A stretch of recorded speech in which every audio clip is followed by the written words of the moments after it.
I wonder if we're willing to abide in anything, right? To immerse ourselves wholly into something, to allow anything to captivate our heart and life, to view our whole existence through a single lens. As I thought about this over the last few weeks, at first I wanted to say, no, right? No one would be willing to give of him or herself in that way. It sounds too constricting.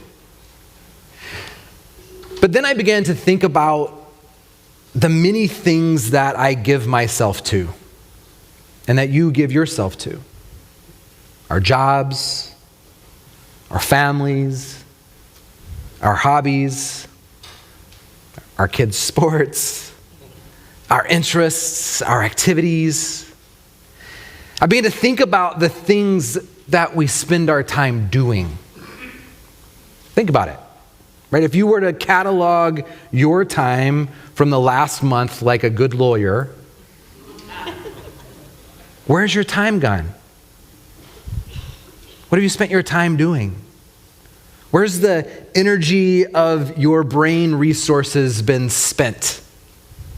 Where's your communal energy? Where's that been spent? So I began to think about the things that I spent my time doing. And these are the things that we give our life to. Many of us, some of us, not me, are sports fans. We dress up, we go to games, we make the time to watch all of these events. Some of us, like me, love our television programs. We sit there and we even binge watch. We can't wait for the next season to begin. So as it turns out, we are consistently abiding, right? Consistently living in, taking residence in, fixing ourselves permanently on many things in our lives. Our abiding speaks to our rooting. And it turns out that we're rooting ourselves in different ways every day, whether intentionally or unintentionally. We do so every moment of our lives. We kid ourselves when we think that those things that root us aren't affecting us, shaping us, transforming us. The proof of our shaping is evident all around us. And how we live, how we think, how we process. Now, I just got over COVID recently, and I had it pretty bad, which meant that I was just stuck in a 10 by 10 room in a bed with my computer, and my computer told me that my watching time had increased by 138% in that week.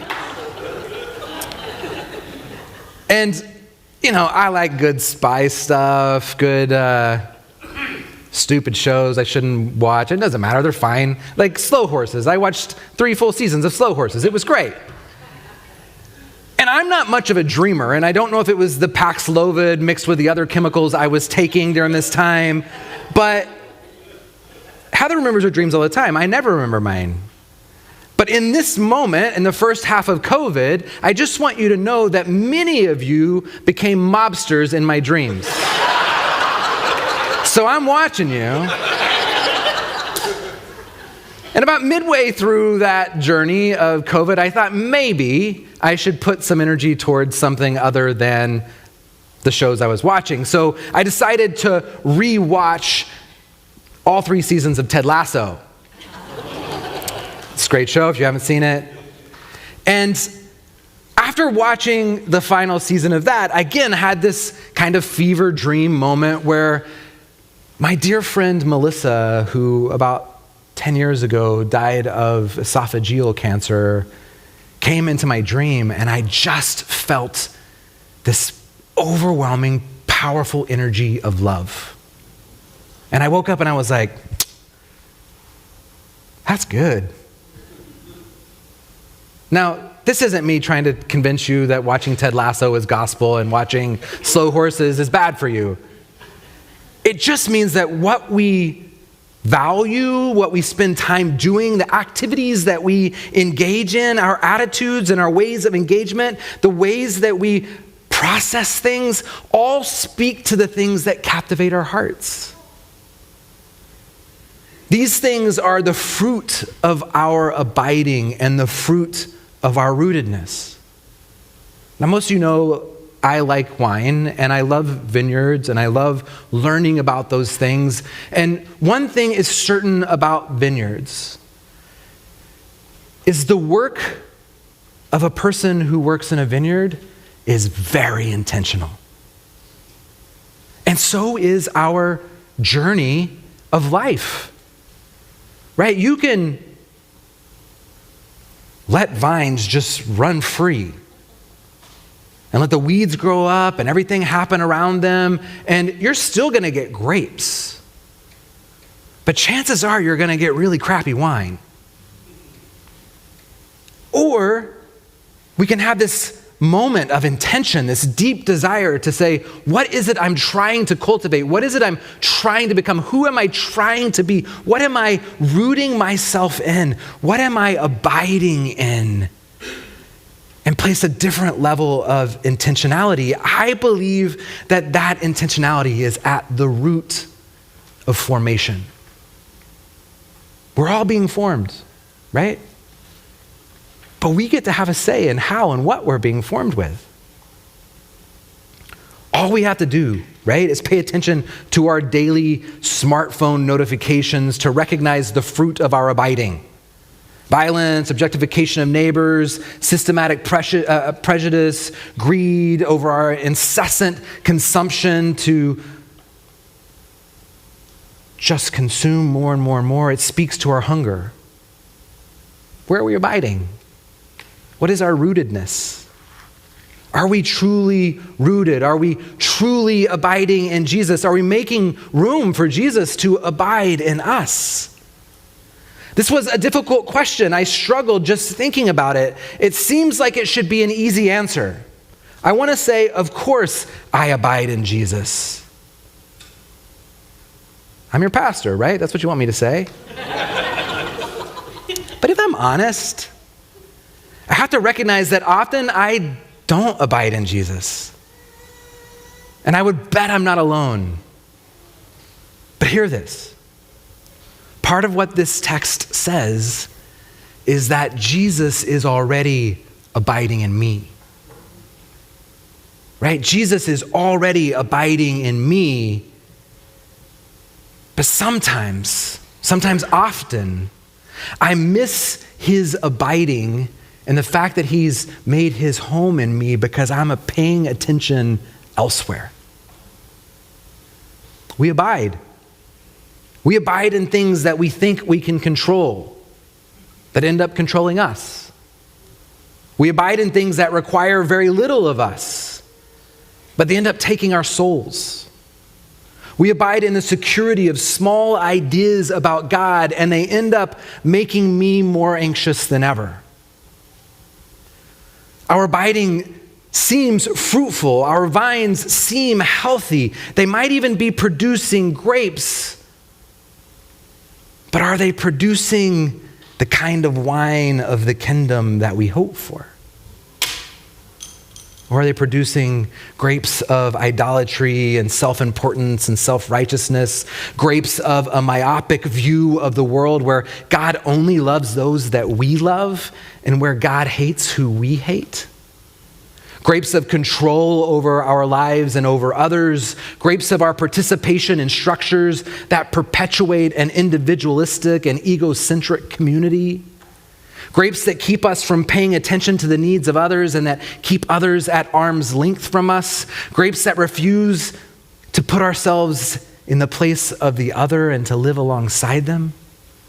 Grapes of political ideologies and parties that create division instead of unity, that divide the kingdom and unroot us from the common good of all humanity so that we can't even remember what the common good of the kingdom might look like. Sometimes we allow fear and ignorance and our limited understanding of God to take root within our souls. But Christ says, come open yourself up to being grafted to me. I have strong roots. I have the DNA needed to make you fruitful, alive, to make you flourish, to make all of creation flourish. And that DNA, that juice that courses through God and is coursing through Jesus and courses through us when we abide, is love. You hear Jesus say, if you want to abide in me, follow my command. And then we don't have to guess what the command is, because he literally ends this section of scripture with it. He says, my command is this: love others the way that I love you. Let the same love that courses out of me into the world be the same love that courses out of you and your vines into the world. Now, there's probably no more potent deterrent to life in the Spirit than a closed mind and a blocked heart and clenched fists. I suspect the root that Jesus was fully connected to had an openness to drawing meaning, the water and the nutrients of life from the source of all being. And as he drew from that source of love, he was given to the power to see and to hear God's presence no matter what. Now hear me, church, this doesn't mean that our lives, if we're rooted in Jesus, are going to be easy. Lest we forget that as Jesus is giving this last discourse to his beloved disciples, what he's actually preparing them for in this conversation is the fact that he's about to be crucified. That the literal rootedness that they've had for 3 years is about to be slashed from them. And he's challenging them, saying, listen, if you don't remain rooted even in these difficult times, in this really messy stuff, because it's coming, you will be lost. You'll be wandering around trying to figure out, what is this all about? What is my life's meaning? Why am I here? What is this purpose? But if you remain rooted in me, you will see that whatever comes, death, crucifixion, violence, betrayal, is not the end of the story. That there's more to come, that resurrection that beats life, that the same energy that coursed through Jesus, that resurrected him from the dead, is the same love energy that courses through us every day of our life. Life prunes us. Jesus himself was pruned by his connection to what he saw and his calling and his mission. In order for the pruning to bear much fruit, the main vine can't be severed from the root. But when that root and vine are nourished, they bear this beautiful fruit for the world.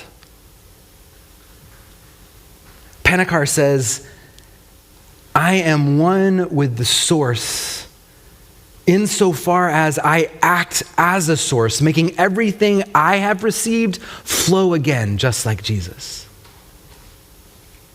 In the Wisdom of Jesus, Cynthia Bourgeau describes Jesus' process of keeping the flow of divine energy opening as his radical, self-emptying love. That instead of storing up, right? Storing up all this love energy, this divine love he had, Jesus threw it all away into the world. See, the point is that the disciple stays connected to the root, not by making an idol of Christ, but becoming like Christ. Through a process of letting go and opening our hearts and our minds and our clenched fists to become emissaries of divine love. And like him, to stay one with the source, the root, enfleshed and alive in the wonder and the tragedy of the world. See, every day we're learning so much more about what it means to be human, about the expansive cosmos in which we live, and about the very nature of reality. And we're uniquely placed to explore what lies beyond the comprehension of those who have gone before us in faith.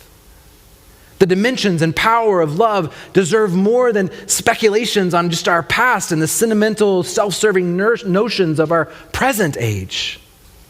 Love, the love of God, deserves our full intention here and now.